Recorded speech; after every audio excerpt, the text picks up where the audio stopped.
All right, good morning, everybody. I hope everybody's having a great day.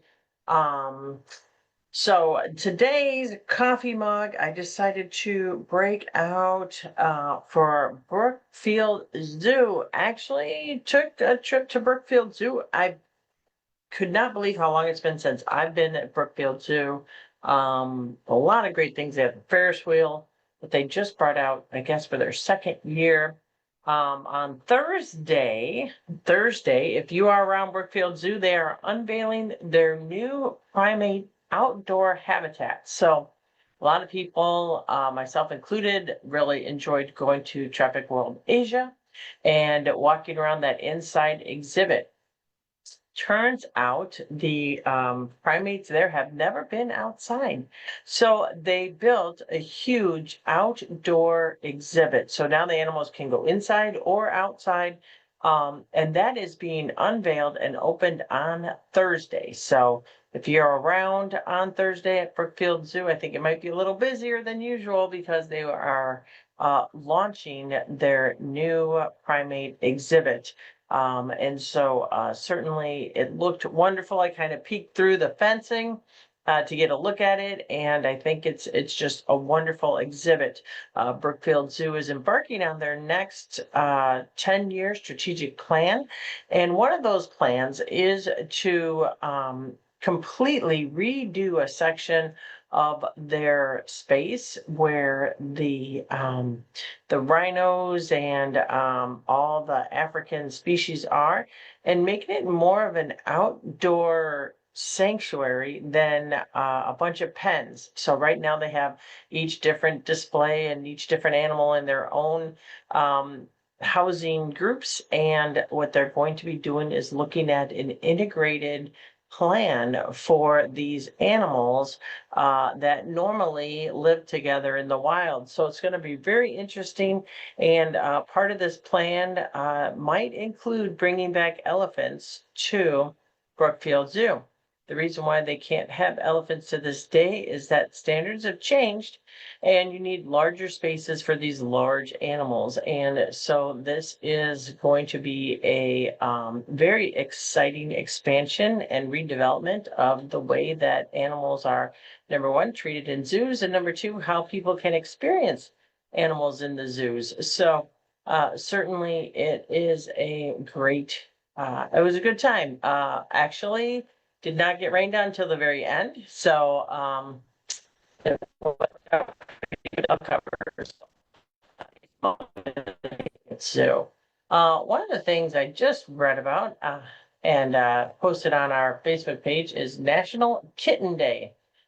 So National Kitten Day, there's a lot of animals in our shelters. So unfortunately, what happened is a lot of individuals during the COVID time, they adopted animals. It was great clearing out the shelters. And now, unfortunately, some of these individuals are changing jobs or their jobs are now a little bit more um, demanding, and these animals are finding themselves back into the shelters and overloading into the shelters. And unfortunately, when things get tight, people have to give up their animals. They don't want to, but they simply cannot afford them. I know that there is a movement a little bit of food pantries carrying dog food and cat food so that individuals that are insecure can also provide for their four-legged family members.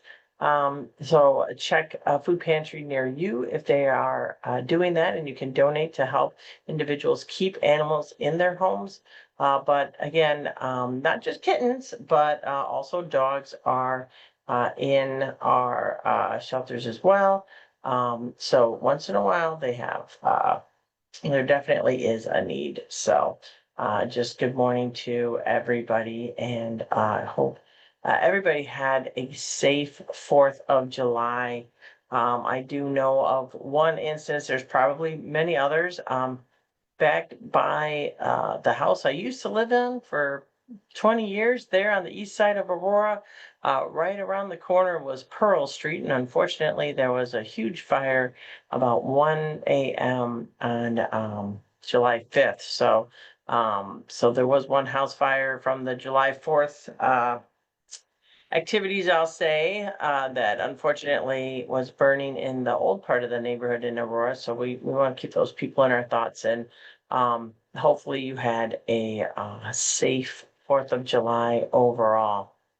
Going back, like I said, from last Monday to now, our shred and recycle event was a great success. Had a fantastic turnout. Like I had said before, over 336 cars.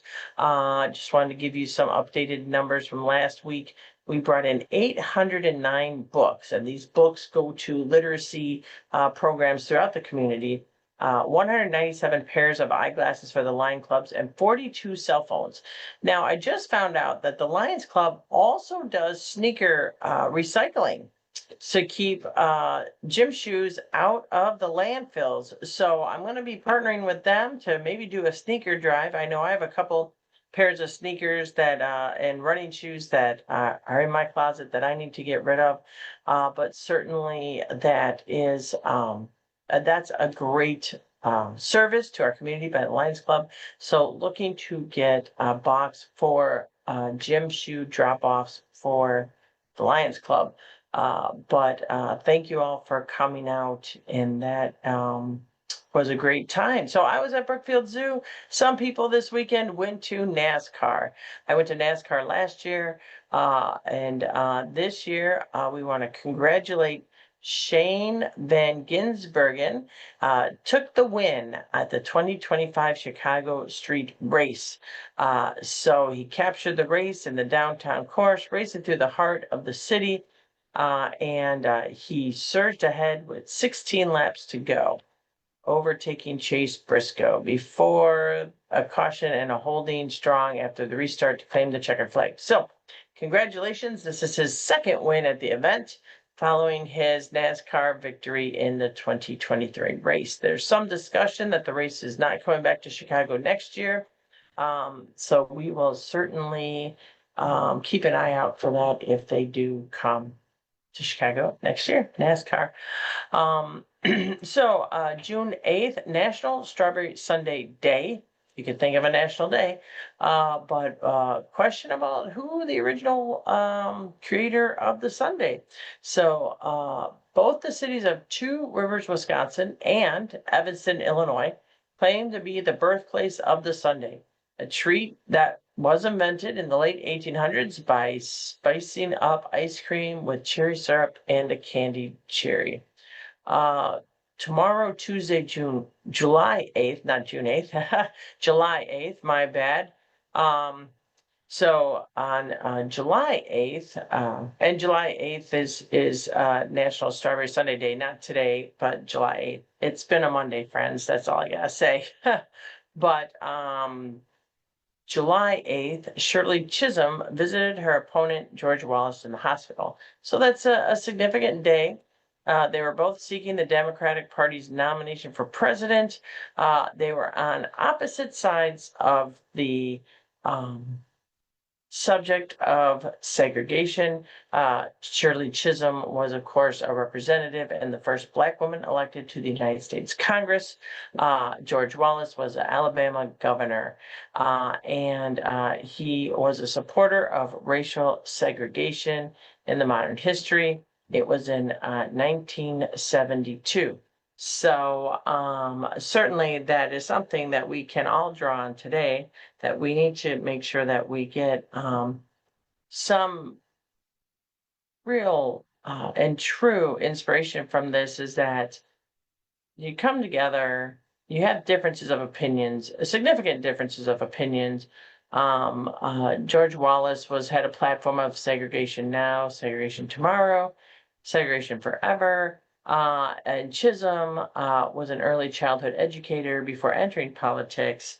And certainly we can really draw on the fact that they were able to come together when he was in the hospital, despite their differences and profound disagreements.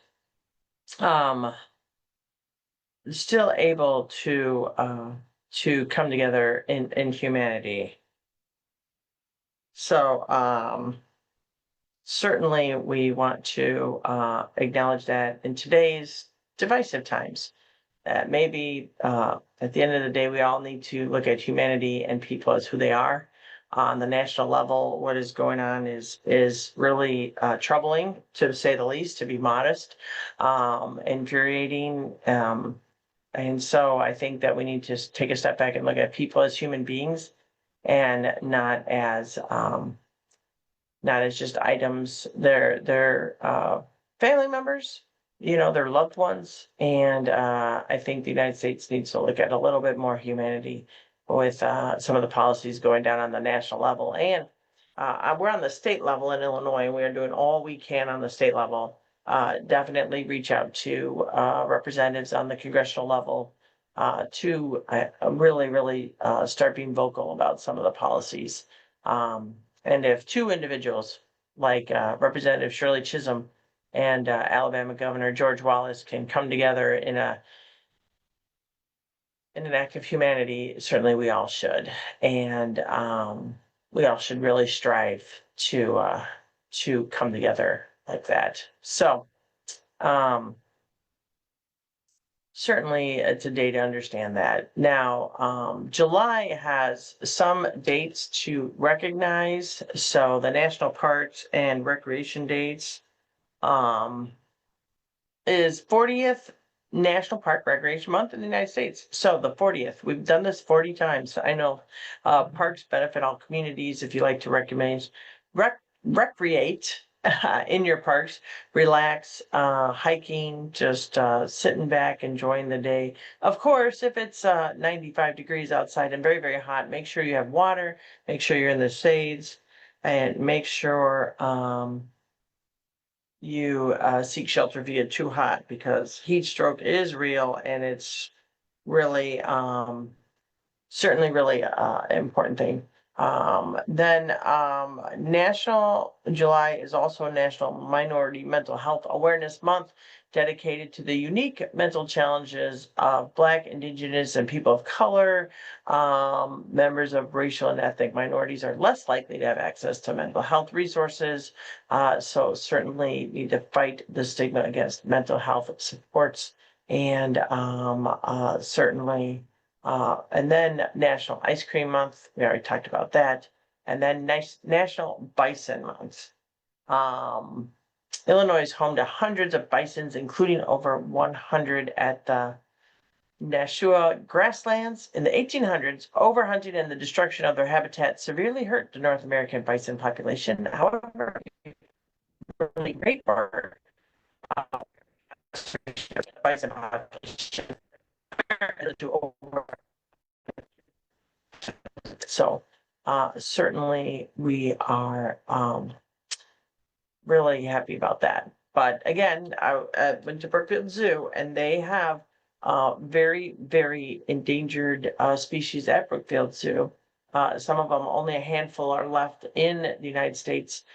They were working with a project to repopulate some birds to the Galapagos Islands. Fascinating story with regards to that. So certainly trying to do all we can for this planet is very important. And each little bit helps. So thank you, Roger, Trent. Good morning. Good morning, Bonnie and Gay. Good morning to everybody. Now, the General Assembly, we're not scheduled to return until October 14th to the 16th and October 28th to the 30th for the fall veto session. So there was talk about the General Assembly reconvening this summer. That does not seem to be happening. So there's no plans for that. Depending on what happens in DC, of course, we might have to do something, but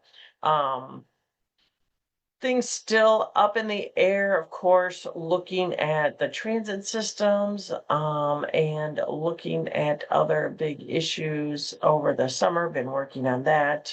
Meetings have been happening in July with regards to the transit agency. Certainly keeping an eye out for pensions. That's on my wheelhouse. Working a bit on that. Again, I talked about this last week, bears repeating, it is now live. So the new General Assembly website is now fully live and operational.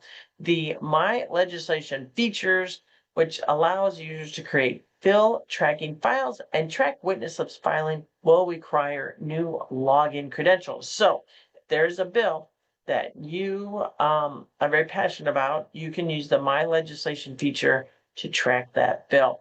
It is ilga.gov, not ilga dot anything else, just .gov. So certainly then you know you're on a government site. And then if you are interested, tomorrow, the House Executive Committee will have a subject matter hearing. That is July 8th at 2 p.m. to discuss House Bill 4017. Now, this bill was filed by Representative Tarver, and it creates a school finance authority to control the finances of the Chicago Public Schools. Previously, there was a school finance authority. It had been abolished, and then all the powers were transferred to the Chicago Board of Education. Representative Tarver wants to return back to that model of the school finance authority. So that's 2 p.m.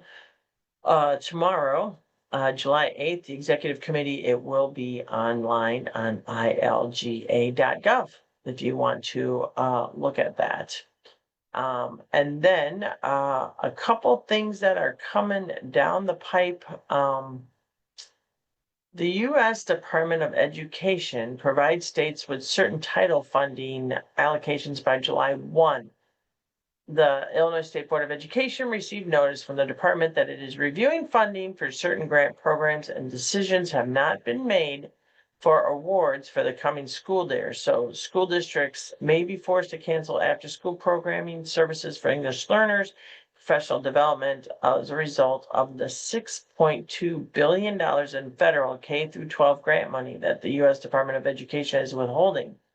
So these funds had already been approved by Congress and were supposed to be available to states and school districts on July 1. Certainly, as you know, we are going to court again. Yeah, that's the checks and balances. The Congress approved, the executive branch is supposed to deliver, and the judicial branch is the checks and balances as well. So certainly we are bringing this to court and getting an injunction with regards to that. And then University Tech Week. I don't know if I've talked about this before, but 27 teams from the University of Chicago, Northwestern University, and University of Illinois Urbana-Champaign are meeting with venture capital investors in the Silicon Valley to present their startups in a deep tech, including quantum, robotics, space, energy, and AI. The first time all three universities have teamed up for this effort. So that's really cool and fun things that are happening with our university system. Our cannabis industry has been successful in some ways and not successful in others. It was supposed to be a leading industry with regards to and focusing on social equity and marginal communities that have been left out of business entrepreneurship. We've issued nearly 700 business licenses to new dispensaries, growers, manufacturers, and transporters.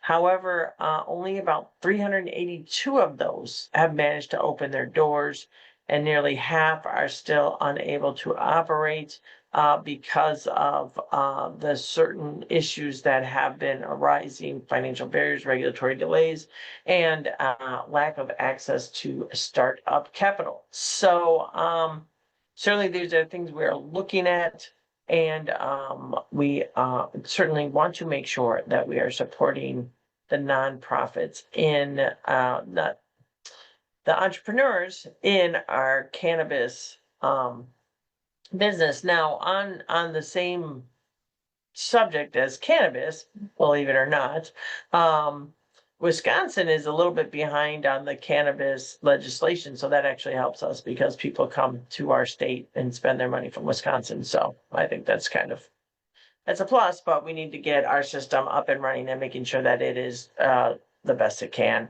and that individuals are being successful. So Libraries are getting a $20 million investment. Secretary of State Alexei Janelius announced that. Some libraries in our area are also going to get that as well. Libraries faced nearly a $6 million cut from federal services. Federal sources help support libraries, but Illinois supports our libraries as well. Now, the hot heat may not be good for you, but it's really good for corn, to be quite honest. So the benchmark for corn is knee high by the 4th of July, and it has been outpaced this year. Corn is already higher than the knee high thanks to the early season heat and the rain. So crop science experts at the University of Illinois, the extreme temperatures are accelerating the growth because corn thrives on accumulating heat units. So that's really an encouraging sign. We certainly need to be mindful of everything that's going on with regards to climate, and certainly in Texas with the mass flooding and the loss of life, keeping them in our thoughts. But here in Illinois, we've been doing pretty good with regards to our crop. So very excited about that. And then lead-based testing. I know we're going all over all these different subjects that come across my desk if you're interested in all that. But the Illinois Department of Public Health has added 180 new zip codes to the list of areas where lead testing is now required for children. The zip codes span 47 counties, and by this time next year, universal childhood lead screening will be in place across all of Illinois. No matter what zip code, certainly early testing is so important. Lead poisoning is preventable, and lead poisoning can lead to developmental delays and struggling children in schools. So we certainly need to make sure that every child is protected, or if there is a case of lead poisoning, is treated. So we're really excited that not excited, but we really are happy that we can do universal early testing and provide access to care. That's the right thing to do. And then certainly Illinois is a diverse state. We are always looking at how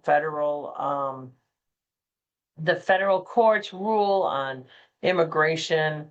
Immigration is, of course, really is sweeping through our communities with regards of a subject that of due process and detention and horrific conditions in Florida, subhuman and for lack of a better word, just deplorable conditions down there at the facility that they've erected in Florida. But it's important to realize that, again, immigration was also always seen as a civil violation, not a criminal violation. But under this administration, they have put it as a criminal violation for what it's worth, and federal immigration enforcements certainly have been aggressive to the point of being inhumane. So in Illinois, we have a lot of diversity in Illinois, immigrant right groups, and they are looking at emergency legal protections are limited and families can be harmed. So we have had children whose parents have been taken up by ICE as young as 6 years old. They don't know where their parents are at. They got dropped off to school and then their parents are gone. Individuals that are working here, going through the green card status, have families, children here, have loved this country, are being deported. So certainly it is a concern when it does not feel like the legal process that's laid out in the law is being followed. And due process is fundamental. Criminals, yes. Mothers of children with no criminal background is a little bit excessive and inhumane to these families. So certainly Illinois is keeping an eye out and making sure that families feel protected and that they get the due process that is owed to them, as every person here, it's owed to them regardless of immigration status. Everybody should have a right to be treated as a human and given due process. Um, that's not happening, and it's very disappointing. And carrying on with that, as of course, Illinois Attorney General Kwame Raoul has been doing a yeoman's job, and they joined a multi-state lawsuit seeking to stop federal government from using Medicaid records to target non-citizen enrollees for immigration enforcement. Now, individuals that are on Medicaid, I understand that the administration wants to get criminals and gang members, but using someone's medical records to target them based on citizenship alone, not on any governmental violation of federal law or state law, is again a bit extreme. So, and potentially it's unlawful. You have the right to privacy, and certainly that right to privacy is in our HIPAA laws. So, and medical records fall under HIPAA. And so what seems to be happening right now is just an all out, no rhyme or reason, targeting non-citizen individuals everywhere, regardless of whether they have a criminal history or not. So, Attorney General Raoul is, joined other states on both the legality and the ethics of using personal health data as an immigration enforcement tool. Certainly those are other things that we are looking at. On the health subject, Illinois became first in the nation to add music therapy to Medicaid coverage. So starting July 1, Illinois would become the first state in the country to allow Medicaid to cover music therapy services. We passed that into the state budget. So groundbreaking change is expected to expand access for patients while providing much needed support for therapists in the field. So music therapy, certainly I know has been very successful in the VA. And this is really a wonderful technique when individuals can't find the right words to express what they're feeling inside, but they can do that through various different other mediums like art or music therapy. And then following that, the new Division of Behavioral Health and Recovery in Illinois recently launched, and they are newly consolidated division within the Illinois Department of Human Services. So, what this is doing is going to streamline services, improve behavioral health outcomes, and reduce administrative barriers for care. So certainly I am excited to see how this new division of behavioral health and recovery performs. It was merged from the divisions of substance use prevention and recovery, mental health, and that were within the Department of Human Services. So looking forward to do that. Finally, what we have coming up is, some grants, some tourism grants, and looking at housing. But what we are watching too is, again, this is a time when the governor is signing legislation. So he's signed several bills in between 6/22 through July 1st.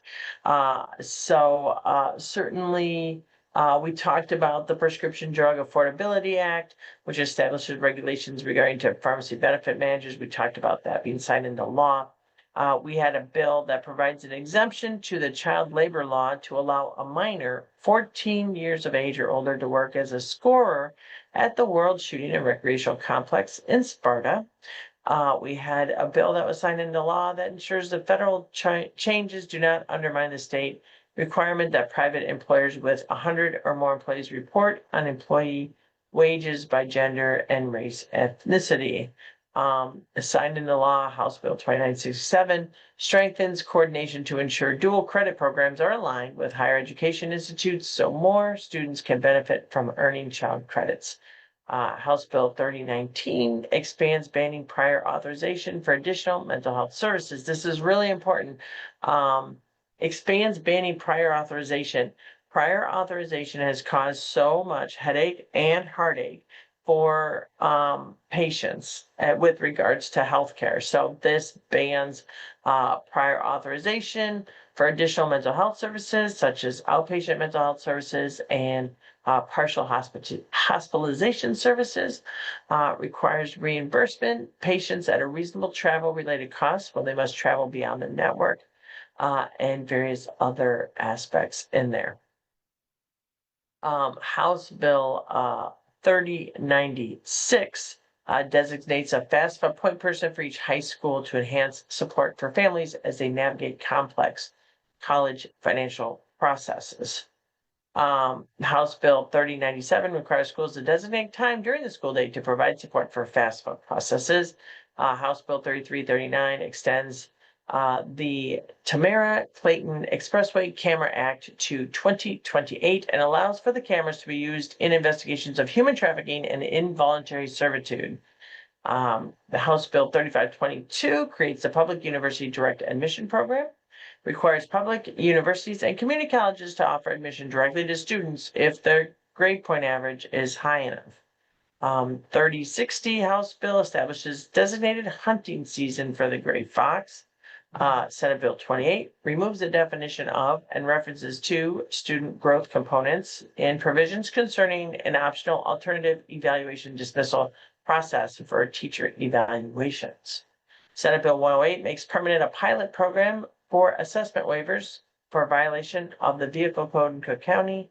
Senate Bill 852 eliminates failure to appear driver license suspensions for minor traffic offenses that only carry a fine. Senate Bill 1344 establishes financial penalties for contractors who fail to file payroll reports in violation of Prevailing Wage Act. Senate Bill 1764 updates the Illinois State Police Civil Administrative Code to aid and modernize their statutory authority. Senate Bill 2108 transfers the Motor Carrier Safety Administration Program from the Illinois Department of Transportation to the Illinois State Police. Senate Bill 2266 for and then I am going to go back to the Senate Bill 3019 that expands banning prior authorization. This bill also explicitly prohibits insurance companies from including items such as executive compensation beyond base salary, surplus profit, or costs associated with lifestyle management apps in their medical loss ratio. That's a big one as well. And I did not read that. And so that's a big one as well. And then finally, a new report from the S&P shows that it's becoming increasingly difficult for insured and uninsured Americans to access affordable health care, and those costs could continue to rise if Medicaid enrollment and reimbursements to providers decrease due to federal legislation. So that affects us on the state level, and they could negatively impact providers' credit ratings and would disproportionately impact nonprofit health systems that rely on government payers for more significant portions of their revenue, forcing them to decrease services, narrow their patient base, or just increase the cost of services. So there's a lot going on. Certainly, we want to make sure that you are informed, but last but not least, the Illinois Arts Council, and I believe art is very important as well, they released the guidelines and application for the FY26 Creative Project Grants. They provide up to $12,000 to support artists eligible nonprofit organizations, municipal entities, and colleges and universities. So these projects must culminate with a public release or presentation of the work accomplished during the grant period. It has an open deadline grant period, and certainly go to the Illinois Arts Council for more information. So with that, as you're taking your road trip, look at all of Illinois' larger than life roadside memorabilia, culture, however you want to call it. So it's important to appreciate the character of Illinois. And some of that comes in the form of big, gigantic fiberglass things and animals. So we have the world's largest ketchup bottle in Collinsville, to a towering Paul Bunyan's. Illinois certainly has a lot of oversized road Americana. So there is a new book out by Rolando Palou, whose new book, The Great American Retro Road Trip, catalogs all these wonders, calls Illinois a wonderful wonderland of large things. So these landmarks, they serve not just for photo ops, they connect generations, they boost local tourism, and they contribute to our state identity. So check out these larger than life icons that remind us that sometimes we just need a little bit of joy, whimsical, and a sense of place by taking a picture in front of something like the largest ketchup bottle in the nation. So with that, have a great rest of the day. Certainly enjoy the outdoor life, and get out there and enjoy the sunrise. And then I'm going to leave you with, again, circling back to the Lions Club. I started with the Lions Club. I'm going to end with the Lions Club. So the Lions Club is hosting free vision and hearing screenings for local seniors. So certainly you can do that. Give you a sense of that, and you can certainly check that out. So check out the Aurora Lions Club. Take care. Have a great day, everybody, and have a great Monday. Bye.